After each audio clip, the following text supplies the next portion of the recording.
Welcome back to the DIY Wing It Guy channel. Got another project here today for this 2010 Subaru Legacy 3.6R. We have a check engine light in, also a flashing brake light and a flashing cruise light, but those are just to draw your attention to the check engine light, I guess.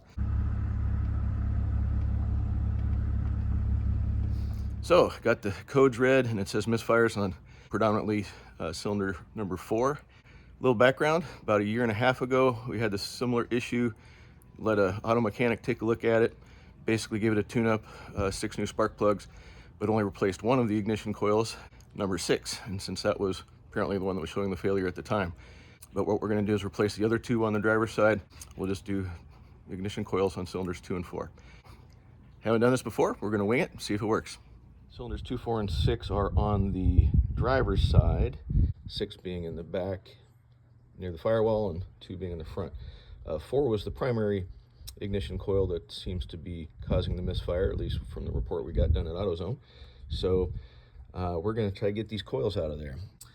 And if I can get in there with my ratchets and so forth, great. If not, we may have to take the battery out to create a little bit more access. And of course, safety first, disconnect the negative terminal from the battery just to make sure we have no issues. There we go. Okay, now she should be safe to work on. That's what they look like. If I can get those out of there without removing anything that's in the way, then that's what I'm going to do. We're going to take those little electrical clips off of there first.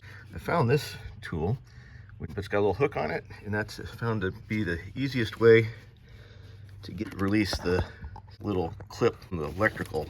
There, that's the clip removed from cylinder number 2's ignition coil, but I got that pulled out with that hook, and so now I'll remove the coil itself.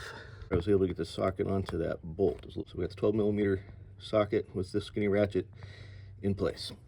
Okay, so I got that bolt busted loose, and I'll see if I can get this socket back on there and just turn it with my fingers. And it's now loose from the engine block, so I'll see if I can pull that coil out of there. I think I can pull it straight back.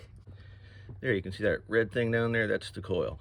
And basically what I did was grabbed that bolt that I already backed out and just pulled it straight back, and it dropped out pretty easy. So I'll just pull it right back out of there.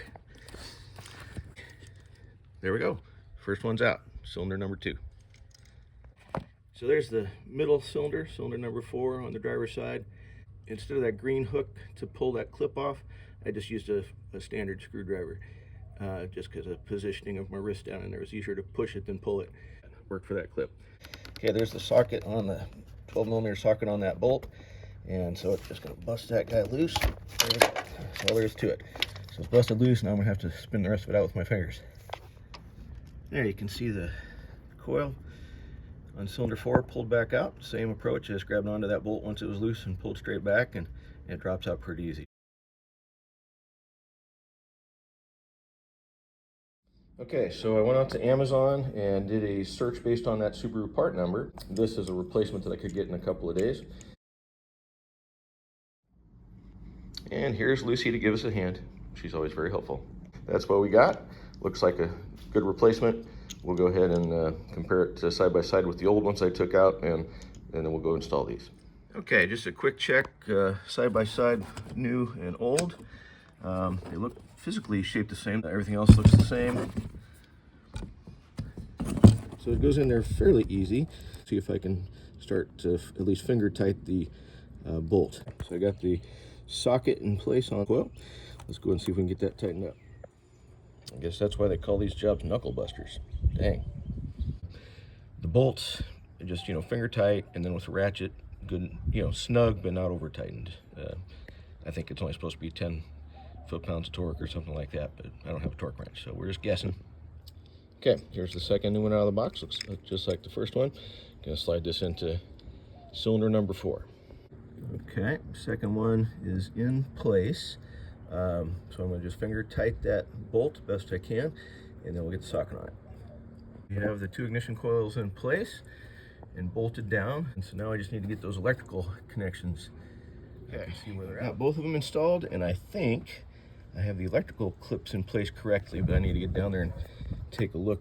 That's a view of cylinder 4. Looks like the electrical clip is in place correctly. You can see the bolt is in, coil is in place. Cylinder number 2 looks like the electrical clip is in place and coil is bolted in. So I think we're ready to go on this thing. We got this thing fired up. We're gonna let it run for 10 minutes with at idle, with no lights on, no AC on, no radio on, and should be able to reset the idle for it. So it sounds pretty good so far.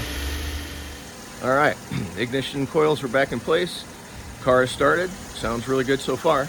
The real test will be after 50 or 100 miles if any of those codes come back in, but right now it's idling better than it was, and sounds pretty good to me. So I really had no clue what I was doing, but winged it and it worked. If this was helpful at all, give it a thumbs up. If you found an easier way to do it, put it in the comments. We winged it and it worked.